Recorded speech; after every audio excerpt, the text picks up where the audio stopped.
नमस्कार विद्यार्थियों, हमने बेटा पिछले वीडियो में बायो सावर्त का नियम कंप्लीट कर लिया था।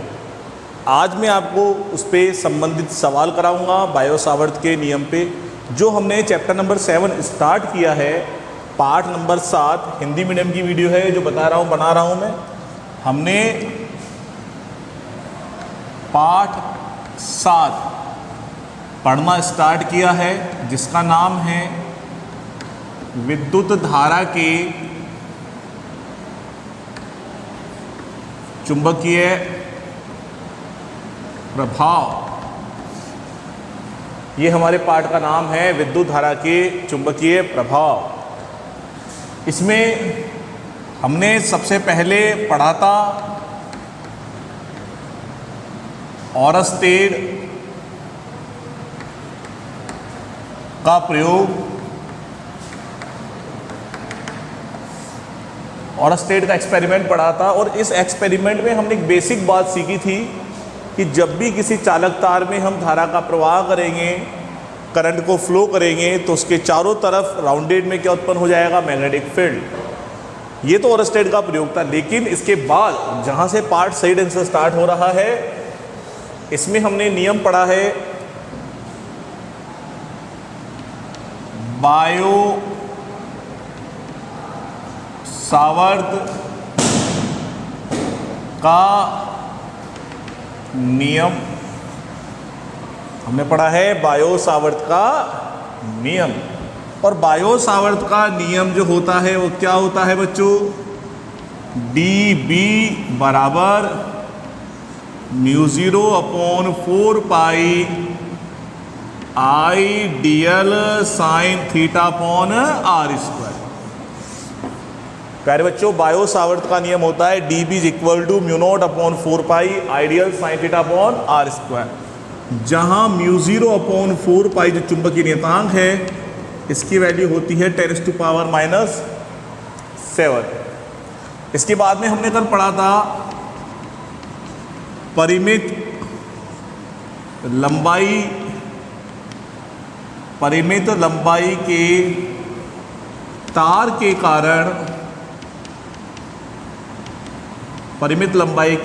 के कारण उत्पन्न चुंबकीय क्षेत्र।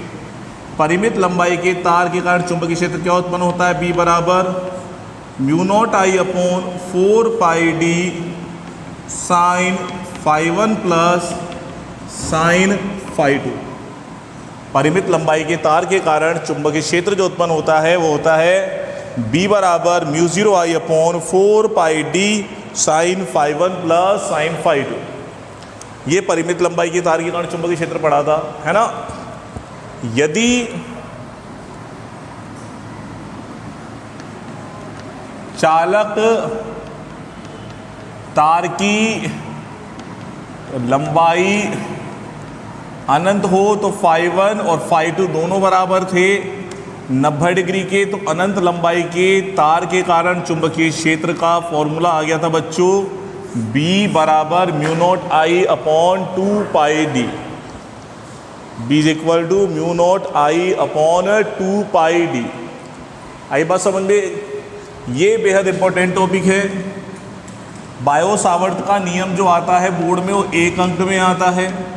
ये जब भी आएगा आपके सामने पेपर में 3 अंक में आएगा। बड़ा है, मेजर क्वेश्चन है, ये 3 अंक में आता है। ये छोटा क्वेश्चन बनता है, 1 मार्क्स में आता है। तो बेसिकली आपको ये याद रखना है कि अगर कोई तार जिसकी लंबाई परिमित है, सीमित है, तो उसके कारण मैग्नेटिक फील्ड जो होता है B म्यू 0I/4 पाई डी साइन φ1 प्लस साइन φ2 होता है। आई बात समझ में? इससे संबंधित अब हम सवालों को देखेंगे ताकि हमें और भी अच्छी तरह क्लियर हो टॉपिक। देखिए क्या कह रहा है वो न्यूमेरिकल।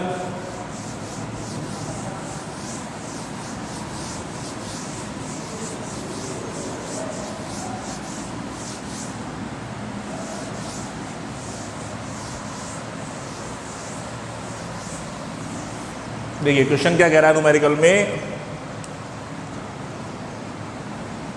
क्वेश्चन 1 वर्गाकार फ्रेम जिसकी भुजा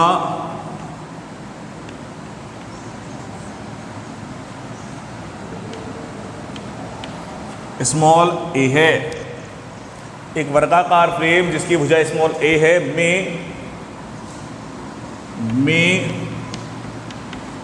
आई एम्पियर की धारा प्रवाहित हो रही है। एक वर्गाकार फ्रेम जिसकी भुजा स्मॉल ए है में आई एम्पियर की धारा प्रवाहित हो रही है। फ्रेम के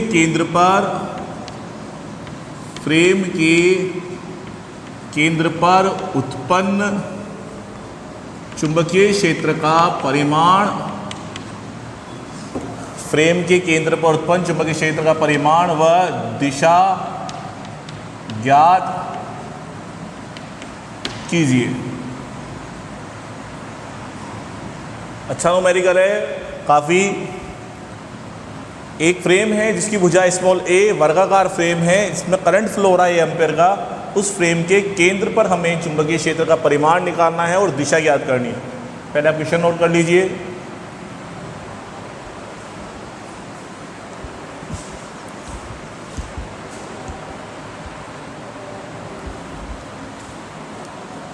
हाँ बच्चों, नोट कर लिया होगा आपने निश्चित तौर पे। अब इस सवाल को देखिए आप। अच्छा सवाल है, कॉन्सेप्ट लगेगा इस सवाल के अंदर, उस कॉन्सेप्ट को आपको समझना होगा।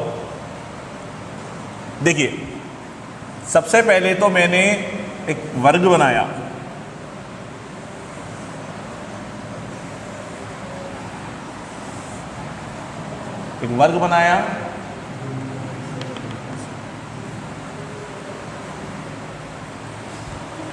इसमें इसकी भुजा है स्मॉल ए।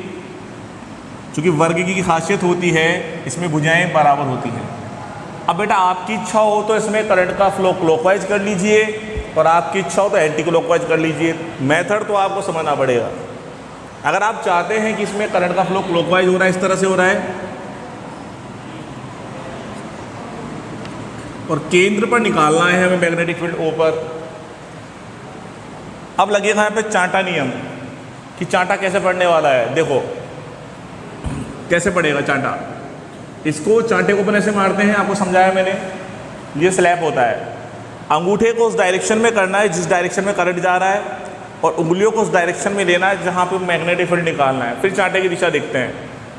देखिए करंट इधर जा रहा है सारी भुजा में, हम इधर, उंगलियों को मैंने राउंड किया सेंटर पॉइंट की तरफ, मेरी उंगलियां बिंदुओं की तरफ जा रही, क्योंकि मुझे केंद्र ऊपर ही तो निकालना है मैग्नेटिक फील्ड। देखिए अंगूठा मेरा धारा की दिशा में है, उंगलियां मेरी बिंदुओं की ओर। चांटा अंदर पड़ेगा या बाहर पड़ेगा, इसको मैं ऐसे करूं, ऐसे तो पड़ेगा ही नहीं चांटा, तो चांटा अंदर पड़ेगा। चलो इस भुजा पे तो अपन को लग रहा है अंदर, देखें देखते हैं औरों पे भी अंदर निकल रहा है क्या। इसमें करंट कहाँ जा रहा है, इसमें करंट जा रहा है इससे, अंगूठा उंगलियों को फैलाया बिंदुओं की ओर, चांटा अंदर, अब भी अंदर पड़ रहा है। इस वाले में देखते हैं कहाँ पड़ रहा है चांटा, अंदर। अब कोई बच्चा कहे कि सर चांटा हर कंडीशन में अंदर ही पड़ेगा, ऐसे तो बाहर कब पड़ेगा। ले भाई बाहर भी जाएगा। देख अगर मान ले इस वाली भुजा के अंदर धारा का प्रवाह ऐसा हो रहा हो, अब तो अंगूठे को ऐसे तो कर नहीं सकता क्योंकि धारा ऐसे थोड़ी बह रही है। अंगूठा कैसे करना, धारा इधर बह रही है, अब अंगूठे को ऐसा करना पड़ेगा। भाई धारा जब इधर बह रही थी तब अंगूठे को ऐसे किया था तूने, लेकिन अब धारा इस दिशा में बह रही तो अंगूठे को ऐसे किया और उंगलियों को बिंदुओं की तरफ लाए। अब बता चांटा अंदर जाएगा या बाहर आएगा। हथेली किधर की तरफ आ रही है, हथेली किधर आ रही है, बाहर, तो उस कंडीशन में डॉट आता। लेकिन चूंकि इसमें धारा का प्रवाह आप ऐसे कर रहे हैं, क्लॉकवाइज कर रहे हैं, तो इस पर जो चुंबकीय क्षेत्र आएगा क्रॉस आएगा। पहली बात तो इसका वर्ग का नाम लिख दिया मैंने, ए बी सी और डी। अब देखिए आप यहां से ये और यहां से मैंने परपेंडिकुलर डाला। अगर ये पूरी की पूरी भुजा ए थी तो ये भुजा कितनी बची, ये a/2 बचेगी, आधी हो जाएगी, और ये डिस्टेंस भी कितनी बचेगी, a/2, तभी तो ये होगा कंप्लीट। ये 90 डिग्री एंगल हुआ, ये 45 डिग्री एंगल हुआ, तो तो ये भी 45 होगा। समद्विबाहु त्रिभुज बना कि नहीं बना, बोलिए। मैथ्स पकड़नी है, मैथ में बहुत ज़बरदस्त दम होती है और कॉन्सेप्ट के साथ। बिना कॉन्सेप्ट के सब्जेक्ट पढ़ना मतलब अंधेरे में तीर चलाना। फिर देखिए, रटने वाले इंसान लॉन्ग टाइम तक नहीं चलते। असली खिलाड़ी वो होता है जो तूफान में मछली को पकड़ने का दम रखे। देखो, अगर यहाँ से मैं इस पे एंगल डालूं, ये 90 डिग्री, ये 45 डिग्री और ये 45 डिग्री, और आज आपको बता देता हूँ मैं ये बात, समद्विबाहु त्रिभुज के कैरेक्टरिस्टिक्स कभी सीखी नहीं हो तो बता देता हूँ कि ये 90 डिग्री, ये 45 डिग्री और ये 45 डिग्री। अगर आपको ये भुजा ए है, अगर ये भुजा ए है तो ये भुजा भी ए ही होगी।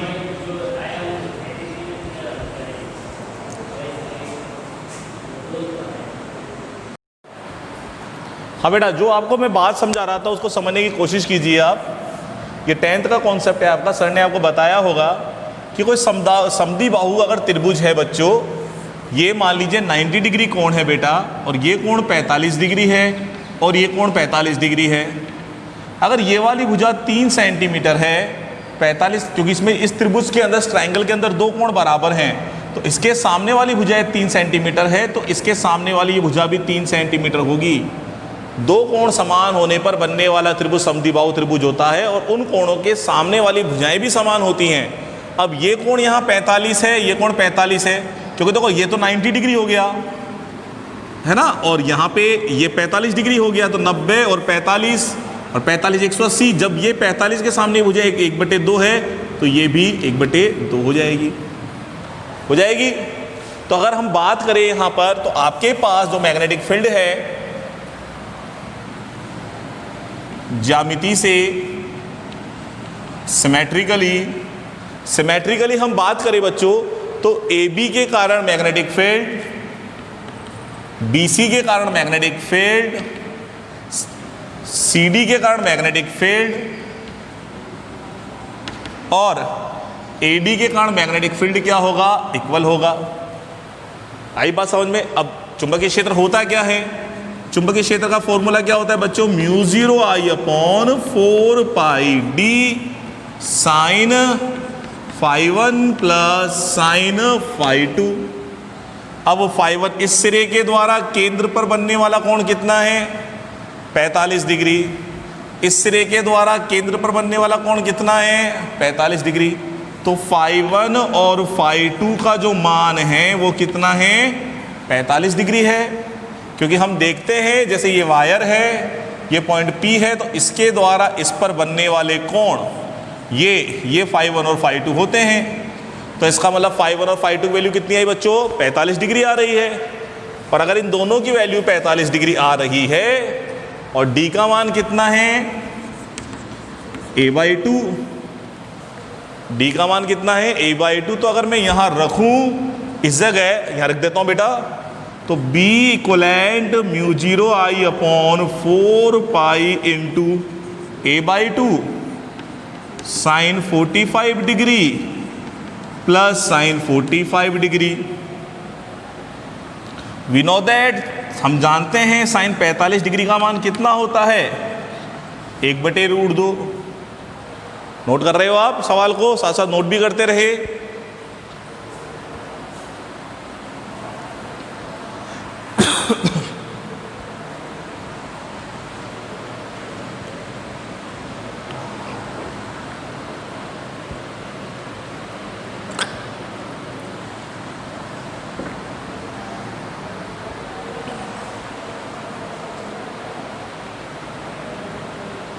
तो आपके सामने ही आ जाएगा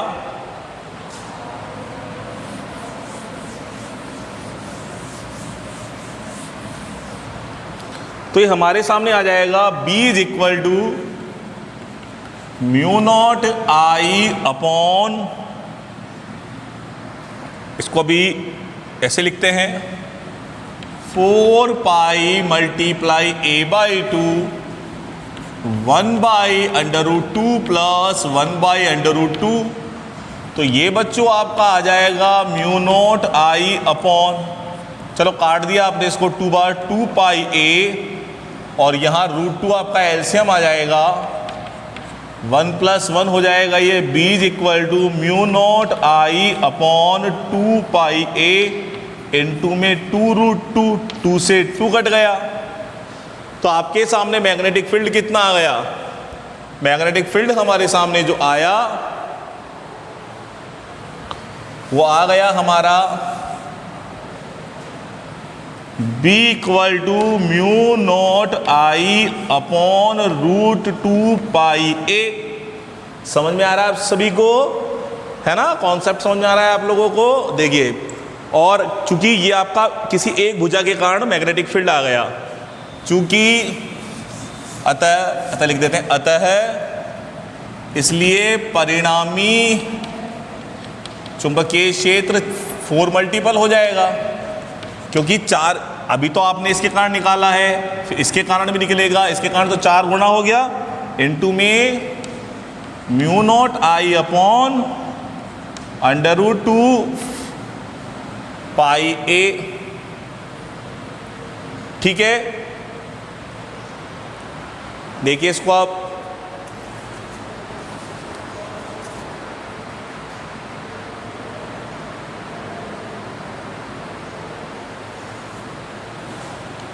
तो टोटल अगर हम बात करें तो हमारे सामने जो फॉर्मूला है ये होता है, परिणामी चुंबकीय क्षेत्र ये आया है, लेकिन हमने ये पढ़ा है कि μ0/4π की वैल्यू 10⁻⁻7 होती है। तो μ0 की अगर हम बात करें तो वैल्यू कितनी हो जाएगी? 4π × 10⁻⁷। तो परिणामी चुंबकीय क्षेत्र हो जाएगा 4 × में 4π × में 10⁻⁷ इंटू में I अपॉन √2। ठीक है, ये हो गया। तो अपन इसको क्या लिख सकते हैं? यहां अगर हम कैंसिल करें इस 4 को, क्या लिख सकते हैं? 4 को हम लिख सकते हैं भाई, 2 × 2 = 4 होता है, 4π। अगर कोई बच्चा यहां तक छोड़ के आ जाएगा तो भी सही है आंसर भाई। अगर कोई बच्चा यहां तक छोड़ के आ जाएगा तो भी इसका आंसर क्या है? सही है। और इसको आगे बढ़ाना चाहते हैं तो ये ऐसे भी हो सकता है, B परिणामी = भाई हो जाएगा 2√2। इस 4 को लिखेंगे 2 × 2 और 2 को लिख सकते हैं √2 × √2, तो कट गए, इनटू में 4π × 10⁻⁷ I अपॉन a।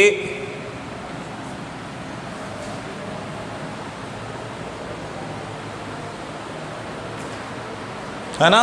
पाई भी हट जाएगा, यहाँ पाई भी है, पाई से तो पाई कट गया, तो हो जाएगा a√2 इंटू में 10⁻⁷ I अपॉन a। ये परिणामी आ जाएगा इसका,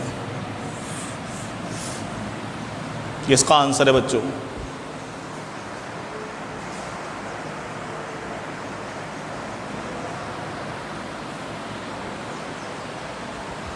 अब इसका देखो, डायरेक्ट फॉर्मूला निकालने से फायदा क्या महसूस हो रहा है हमें?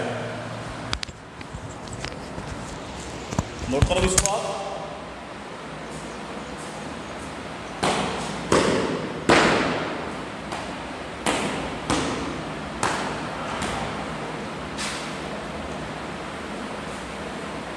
डायरेक्ट करने से फायदा ये महसूस हो रहा है हमें कि मान लीजिए, अब आप इसको यदि याद रख लें भाई, यदि अगर आप इसको याद रख लें कि आपका वर्गाकार फ्रेम है, क्वेश्चन मानिए कि एक वर्गाकार फ्रेम है, ये वर्गाकार फ्रेम है, इसकी भुजा आपने मान ली 13 सेंटीमीटर है और इसमें 5 एम्पेयर का करंट फ्लो हो रहा है और इसके केंद्र पर निकलवाए 5 एम्पेयर की धारा बह रही है। तो देखो, यहाँ से मैंने इसको मिलाया तो ये कोण 45 डिग्री, यहाँ से लंब डाला ये 90 डिग्री, ये डालते 45, क्योंकि त्रिभुज के तीनों कोणों का योग 180 डिग्री होता है। इसी तरह से करूँगा मैं तो ये कोण 90 डिग्री, ये कोण 45 डिग्री, ये कोण 45 डिग्री। ये समद्विबाहु त्रिभुज बन रहा था, तो यहाँ से हमने ये भुजा, इसको हमने जब हल किया तो हमारे सामने परिणामी चुंबकीय क्षेत्र का सूत्र क्या आया कि 8√2 इंटू में 10⁻⁻7 I/A, ये सूत्र होता है किसी वर्गाकार फ्रेम पे। या फिर आप इसको निकालिए, कैसे निकालोगे भाई, इसको आप पूरे को A मानोगे, आपने माना A बराबर 30 सेंटीमीटर, तो ये डिस्टेंस कितनी हो जाएगी A/2, तो ये वाली भी A/2 हो जाएगी। आपकी जो डिस्टेंस है ये D की वैल्यू कितनी आ रही है A/2। ये A/2 क्यों हुई, क्योंकि समद्विबाहु त्रिभुज में जब थीटा के सामने ये वाला कोण A/2 है तो इसके सामने वाली भुजा भी बराबर होगी। यदि कोण बराबर है किसी त्रिभुज में तो उनके सामने की भुजाएं भी बराबर होंगी। सूत्र होता क्या है हमारा, B बराबर परिमित लंबाई में क्या होता है μ0I/4πd sin φ1 प्लस sin φ2 होता है। अब हमारे पास φ1 और φ2 की वैल्यू कितनी है 45 डिग्री, और D की वैल्यू कितनी है 1/2। तो B बराबर, हमने जब इसको रखा यहाँ 4π इंटू, पिछले सवाल में करके बता दिया मैंने आपको, sin 45 degree plus sin 45 degree, इसको जब अपन सॉल्व करते हैं तो हमारे सामने फाइनल रिजल्ट ये आता है। तो अगर आप इसको पूरा करना चाहते हैं तो पूरा कर सकते हैं, और रिजल्टेंट मैग्नेटिक फील्ड परिणामी निकाल रहे हैं तो 8√2 गुणा 10⁻⁻7, और इसे प्रवाहित होने वाली धारा कितनी है 5 एम्पियर की, और भुजा कितनी है 13 सेंटीमीटर। चूंकि फिजिक्स एमकेएस प्रणाली में पढ़ते हैं तो रिजल्टेंट मैग्नेटिक फील्ड जो आएगा आपका बच्चों हो जाएगा 8√2 गुणा 10⁻⁻7 गुणा 5/30 गुणा 10⁻⁻2। इसको आप सॉल्व करेंगे और आपके इस वर्गाकार फ्रेम के सिरे पर क्या जाएगा, केंद्र पर क्या जाएगा, मैग्नेटिक फील्ड आ जाएगा। है बात समझ में? चपेट नियम से इसकी डायरेक्शन निकाल सकते हैं हम, इस तरह से अंदर जाएगा। इसमें नोट कीजिए आप इसको।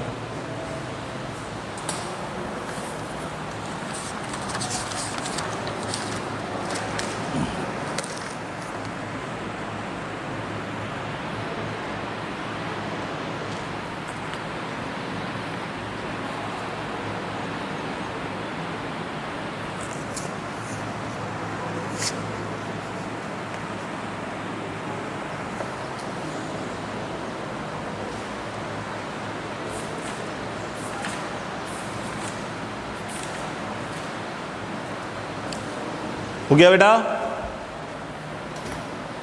अगला प्रश्न देखिए, समझिए। अगला प्रश्न इसी तरह से है,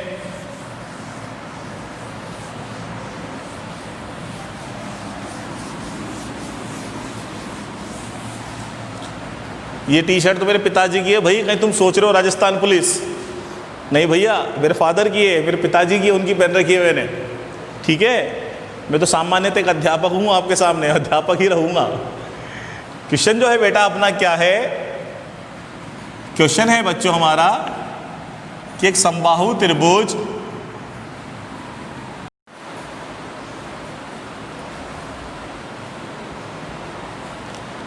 तो बच्चों क्वेश्चन क्या है,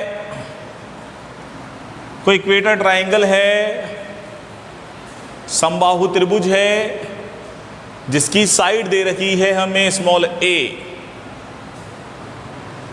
भुजा दे रखी है स्मॉल a, और इसके सेंटर पर या केंद्र पर हमें क्या निकालना है, हमें निकालना है परिणामी चुंबकीय क्षेत्र।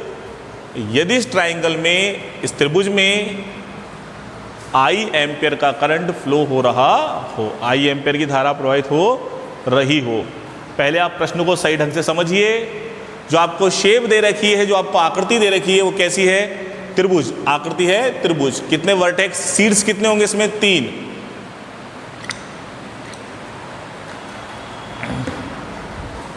देखिए बच्चों कैसे हल करेंगे इसको।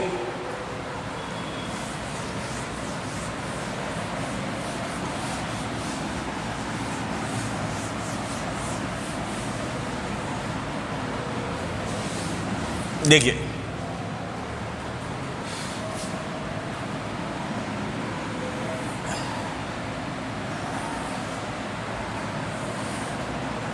ये एक समबाहु त्रिभुज इक्वेटर है, ये इसकी साइड है ए,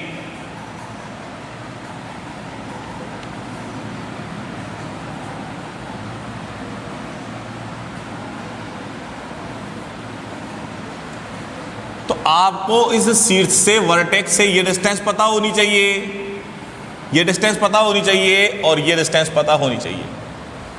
आई बात समझ में? कहने का मतलब है कि ओ ए बराबर ओ बी बराबर ओ सी, और इसको मैं मान लेता हूं डी। ओ ए बराबर ओ बी बराबर ओ सी, किसी भी त्रिभुज के शीर्ष से किसी भी ट्रायंगल के वर्टेक्स से सेंटर पॉइंट की डिस्टेंस इक्वल होती है। सेंटर पॉइंट की इक्वल जो डिस्टेंस होती है इक्वल होती है। अब इसको निकालना है पर इक्वल तो होती है। अच्छा, ट्रायंगल के अंदर समबाहु त्रिभुज में कोण कितना होता है? Total 60 degree. तो ये कितना हो जाएगा? 30 डिग्री। कितना हो जाएगा? 30। यहां से आपने इसको आगे बढ़ाया, परपेंडिकुलर ड्रॉ किया, तो ये कितना हो गया? 90 डिग्री। इसी तरह से भाई ये 90 है, ये भी 90 होगा, और ये क्योंकि टोटल 60 है तो हाफ 30 और ये भी 30 होगा। अच्छा, ये किस त्रिभुज में या ट्रायंगल में? त्रिभुज में तीनों कोणों का योग, किसी भी ट्रायंगल में तीनों कोणों का योग कितना होता है? 180 डिग्री। तो ये 90 और 30 120, तो ये कितना होगा बच्चों? 60 डिग्री, और ये भी 60 डिग्री हो गया। ये 60 डिग्री हो गया। अब हमें बच्चों ये निकालनी है, ये वाली भुजा, मुझे ये वाली वैल्यू भुजा निकालनी है ना? ये वाली भुजा आ जाएगी तो फिर मुझे ये वाली भुजा पता लग जाएगी, इक्वल ही तो हैं, और ये वाली भुजा पता लग जाएगी, तीनों की साइड इक्वल है। तो अगर ये टोटल डिस्टेंस ए है तो मुझे बताइए ये डिस्टेंस कितनी होगी? ये a/2 होगी, और ये भी a/2 होगी, जब तो टोटल a होगी। अब देखो, मैंने इस एंगल को थीटा मान लिया। क्या मान लिया? थीटा। तो थीटा के सामने क्या होगा? लंब, परपेंडिकुलर। तो देखो साइन 60 डिग्री, साइन 60, साइन क्या होता है? लंब बटे कर्ण, परपेंडिकुलर अपॉन हाइपोटेनस। तो ये आपके सामने आ जाएगा sine 60 degree is equal to, perpendicular की वैल्यू कितनी है? a/2 अपॉन हाइपोटेनस अपन ने कितना मान लिया? ये 90 के सामने हाइपोटेनस हो गया, कर्ण हो गया। कर्ण हमेशा 90 के सामने होता है d। तो ये हो जाएगा आपके d equal to a/2 sign 60। आप तो खाओ। तो यहां पे साइन 60 हो गया बच्चों, तो d equal to a/2 sign 60 की वैल्यू लिखेंगे तो 2/√3, ये कट गया तो d की वैल्यू कितनी आ गई? a/√3। अब बस निकाल लीजिए। b इज इक्वल टू क्या होता है? μ0i upon 4πd sign 5 plus sign 5। अब 5 और 5 की वैल्यू कितनी है? 5 और 5 कितना है? 5 और 5 है 60 डिग्री, क्योंकि एंगल बना रखा है ना। तो b equal to μ0i upon 4π a/√3 sine 60 degree plus sine 60 degree. Sine 60 degree की वैल्यू कितनी होती है? √3/2। So b equal to μ0i upon 4π a/√3, और ये हो जाएगा √3/2 प्लस √3/2। ये हो जाएगा आपके सामने b equal to μ0i upon 4π a/√3 into में जोड़ोगे इसको तो जाएगा 2 √3/2। 2 से 2 कैंसिल हो जाएगा, ये ऊपर चला जाएगा। b इक्वल टू √3 इंटू √3 हो जाएगा 3 μ0i अपॉन 4π a। ये किसी भी एक साइड के कारण आ गया, एक भुजा के कारण आ गया, इसलिए परिणामी रिजल्टेंट 3 इंटू में b, तो ये हो जाएगा 3 3 9 μ0i अपॉन 4π a। तो बेटा ये आपका न्यूमेरिकल हुआ, और मैं आशा करता हूँ आप सभी को समझ में आया होगा। इंग्लिश मीडियम और हिंदी मीडियम के बच्चों को जो मैं सवाल बता रहा हूँ वो सवाल राजस्थान बोर्ड में यूं ही आता है, वही आएगा जो बता रहा हूँ। अपने अनुभव के आधार पर हर साल बच्चों को मैं बताता हूँ, जो बात मेरी मानता है उसके मार्क्स आते हैं, वो आप बैनर पे देखते हो लगे हुए। जो नहीं मानता है वो अच्छी बात है भाई, है ना, क्योंकि भाई रिजल्ट तो आपका ही आना है, मार्कशीट आपकी आएगी। हम तो सिर्फ आपको एडवाइस दे सकते हैं, सही डायरेक्शन बता सकते हैं, बाकी आप अपने मन में जो सोचोगे वो आप लोगों के साथ है। हम तो हर पल आपकी हेल्प कर सकते हैं, आपको सही मार्गदर्शन कर सकते हैं। ठीक है, थैंक यू बेटा।